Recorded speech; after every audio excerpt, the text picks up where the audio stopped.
Hey, Phil here, and welcome to this crash course lesson on editing a photo in Adobe Lightroom. As I mentioned before, this is just a quick run through of how to edit a photo completely in Adobe Lightroom. In the following lessons, we're going to take a step back and go through every aspect that I'm going to show you in this lesson one step at a time. So let's get going. So when you're in Adobe Lightroom, you have these different modules. I'm in the library mode right now, and you can see all of my photos. To import photos, we can just click this import button and then find where we want to import photos from. I'm going to import this photo right here, Geneva Statues. This is a park in Geneva that I visited a couple summers ago.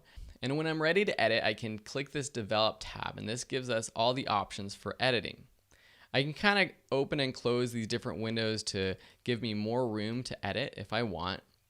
Over here on the right side, I have all of my editing options, and there's different tabs here that you can open and close to get different options for editing. The first thing I'm going to do is crop this photo. I'm going to click this button right here. This gives us the bounding box, which I can drag in or out. I can also click and move this image around. And so I'm just going to crop this in, and then just by dragging on the corner, I can rotate the image.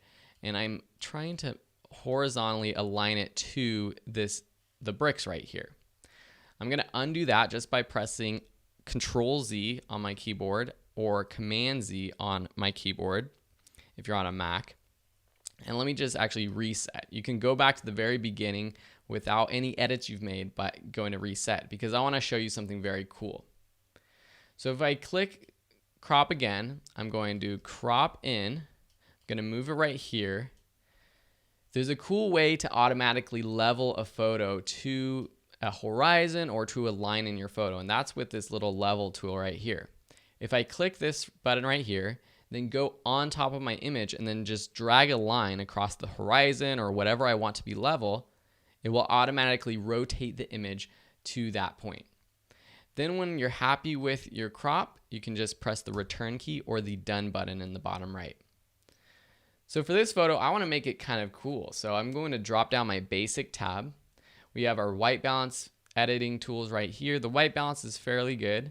I'm actually going to make this a black and white photo, so I'm going to skip down there to saturation down here.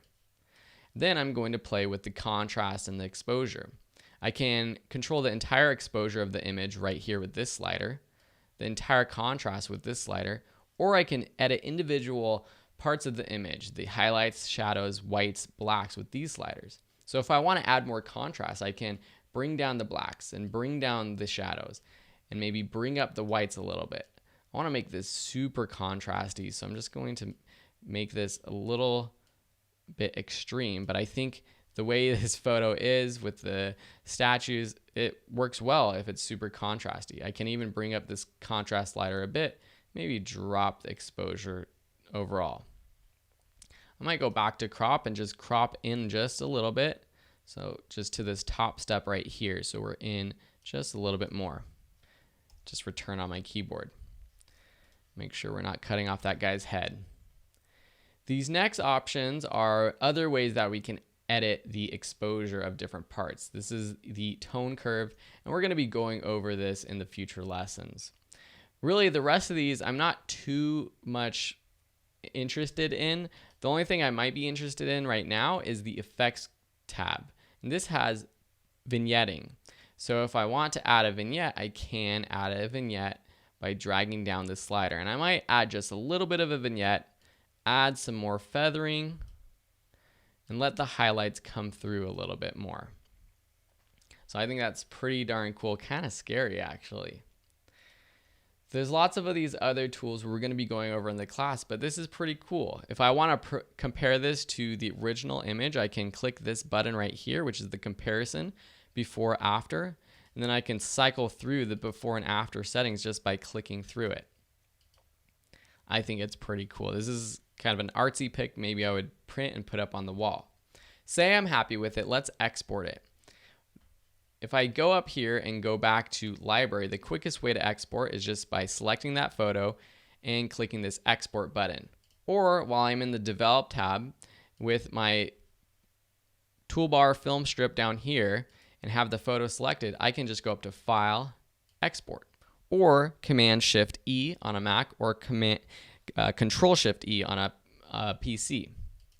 I'm just going to say where I want this saved, so I'm going to just put it on my desktop. Again, we're going to cover all of this later, so I'm just going to run through these. I'm going to call this Geneva Statues. For file settings, I'm going to leave at JPEG quality 100, but I'm going to resize to fit, and I want the width to be 2000 pixels. The height, I don't care what it is, whatever the right aspect ratio is for having the width be 2000 pixels, and the resolution 150 ppi is good. Watermark, I'm not going to want a watermark. We're going to learn all about that in this course. The rest of these I'm just going to leave as is. Going to click export. It's going to export up here.